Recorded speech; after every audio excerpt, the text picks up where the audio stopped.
By 1967, the Ho Chi Minh Trail was no longer a trail. It was an empire.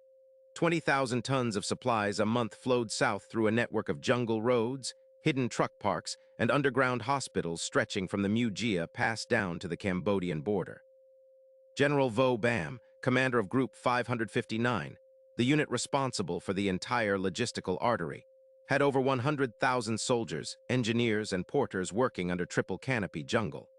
The American response was MACV SOG, headquartered in Saigon under Colonel John Singlaub. SOG's mission was simple in concept and suicidal in execution.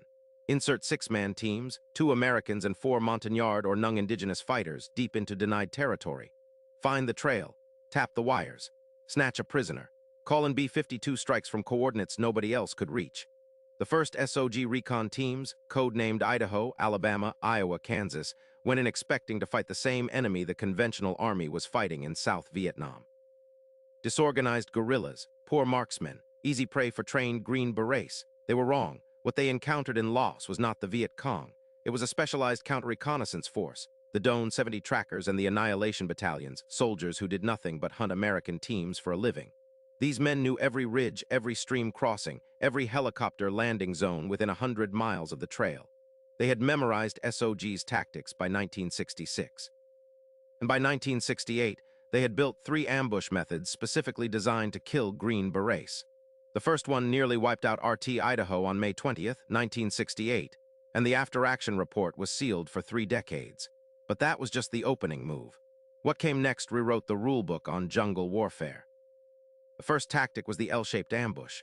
In Vietnamese, the PH letter 1E5C Kich Hin CH letter 1EF, the NVA learned that American teams moved along ridgelines and dry streambeds because the jungle floor was simply too thick to push through quietly. So Dome 70 commanders prepositioned 2 squads at right angles to a likely route of advance. The long leg of the L provided flanking fire. The short leg sealed the kill zone. When the recon team walked in, every weapon in the ambush could fire without hitting another NVA position. On October 5, 1968, RT Alabama walked into one of these L-shapes near target Oscar 8 in southern Laos. Sergeant First Class Pat Watkins, the 1-0, took a round through the chest in the first volley. His 1-1 specialist Donald Walken was hit twice but managed to call in a prairie fire emergency, SOG's term for we are about to die. Of the 6 team members, only 2 were extracted. The NVA collected the bodies. To this day, the remains of 3 of those men have never been recovered. The second tactic was the bomb TH letter 1 EAFT lung D-stroke letter 1 ECBCH, grab the enemy's belt. This was General Giap's personal doctrine, codified after his experience at Dien Bien Phu against the French in 1954.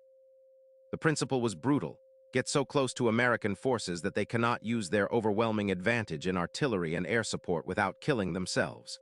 For a SOG team, this meant the NVA would close to within 10 or 15 meters before opening fire, sometimes within arm's reach. Helicopter gunships could not engage. Tactical air could not strike. Even the team's own ground commander, watching from a forward air control aircraft overhead, could not call in support without obliterating the men he was trying to save. On November 30th, 1968, this tactic killed Sergeant First Class Robert Pryor's entire stick during the extraction of RT Hawaii. The NVA had let the team reach the landing zone. They wanted the helicopters too. But the deadliest of the 3, the one that turned SOG's casualty rate from terrifying into catastrophic, was something the trackers called the PH letter 1 E5C Kich Mong NG letter 1 EF1, the Horseshoe ambush. And here is what most history books leave out. It was specifically designed not to kill the team. It was designed to kill the rescue. The Horseshoe ambush worked like this. NVA trackers, often using dog teams trained by Soviet advisors at the Hoa Lac base outside Hanoi, would locate a SOG team within hours of insertion. Instead of attacking immediately, they would harass. A single sniper shot, a grenade thrown from concealment, footprints crossing the team's trail at first light.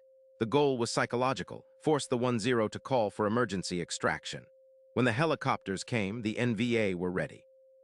They had prepositioned anti-aircraft units, usually 12.7 DSHK heavy machine guns and sometimes 37 cannon, in a horseshoe pattern around every possible landing zone within reach of the team's position.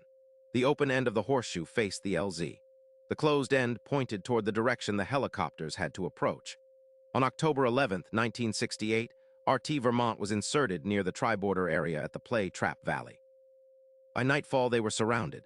The next morning, when the extraction package arrived, 4 A-1 Huey Slicks, 4 Cobra gunships, 2 A-1 Skyraiders, the NVA opened fire from prepared positions on 3 sides. 2 Hueys were shot down. A Cobra crashed into the canopy. The Skyraider pilot, Lieutenant Colonel Robert Mikish, managed to recover his aircraft to Pleiku with 18 holes in the fuselage. By the end of the engagement, the rescue force had taken more casualties than the team it was sent to save. And that was the entire point. General Vo Bams ordered a Group 559 in 1968 had been explicit. The helicopters are worth more than the men inside them. Kill the helicopters and the war ends. By the spring of 1969, SOG had lost so many aircraft that the 7th Air Force restricted prairie fire missions. Teams in trouble were sometimes told to evade for 48 hours before extraction could be attempted, an order that, for men surrounded by an entire counter-reconnaissance battalion, was effectively a death sentence. Here is the part the official histories barely mention. SOG's Ground Studies Group ran the numbers in 1970. The kill ratio in loss had been 100 to 1 in 1965. By 1970, it had collapsed to less than 3 to 1 and trending the wrong way. The NVA's 3 tactics had broken the most elite American formation in the war. When Saigon fell on April 30, 1975, the records of MACV-SOG were boxed up and shipped to the Defense Intelligence Agency. They were stamped top secret NAFORN and locked away. It was not until 2001 that the bulk of the SOG after-action reports were declassified, and by then, the men who had survived the missions were retiring or already dead. The reason for the secrecy was not strategic. It was political. SOG had operated inside countries the United States was not officially at war with.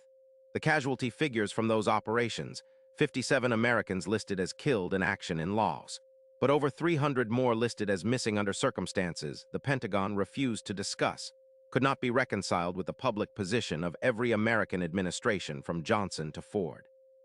But there was also a doctrinal embarrassment buried in those files. The 3 ambush tactics, the L-shape, the belt grab, and the horseshoe, were not Vietnamese inventions. The L-shape had been used by the Soviet partisans against the Wehrmacht in 1943.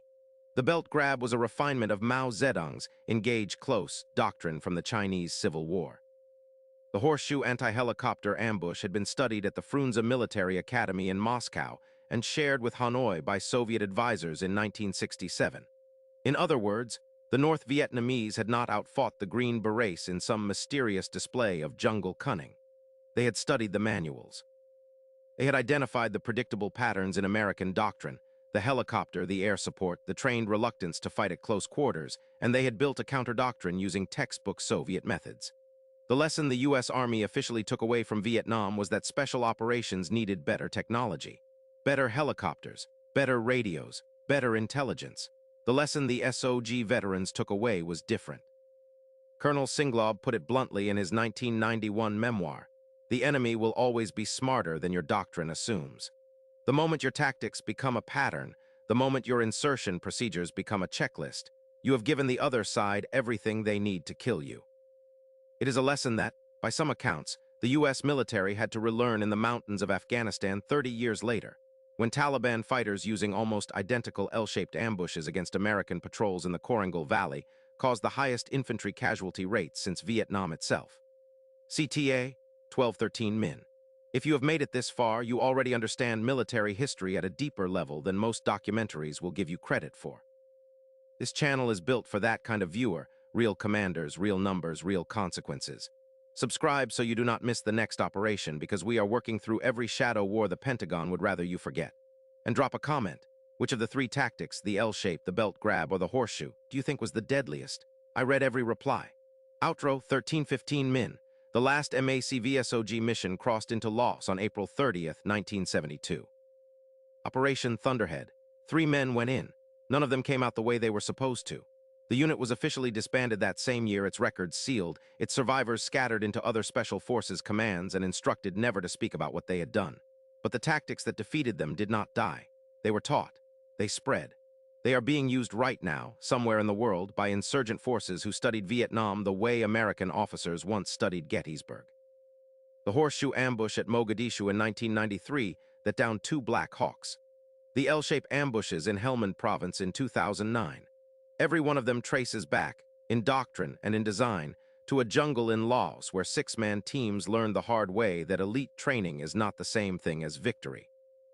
If this one hit my video on Operation Tailwind, the most controversial SOG mission ever launched, with sarin gas allegations, 2 Medals of Honor, and a CNN scandal that ended careers will blow your mind. The link is in the description. I will see you in the next one. Between 1964 and 1972, the Studies and Observations Group, MACVSOG, ran the deadliest classified reconnaissance war in American history. Six-man Green Beret teams hunted the Ho Chi Minh Trail through Laos, Cambodia, and North Vietnam. By 1970, their casualty rate exceeded 100%. This video breaks down the 3 specific ambush tactics: the L-shaped ambush, the belt grab doctrine of General Vo Nguyen Giap, and the Horseshoe anti-helicopter ambush, that the North Vietnamese 559th Group and Done 70 trackers used to defeat the most elite light infantry America ever fielded. Featuring real engagements including RT Idaho, RT Alabama, RT Vermont, and the Playtrap Valley extraction disaster of October 1968. Commanders covered: Colonel John Singlaub, General Vo Bam, General Vo Nguyen Giap. Sources drawn from declassified SOG after-action reports released in 2001.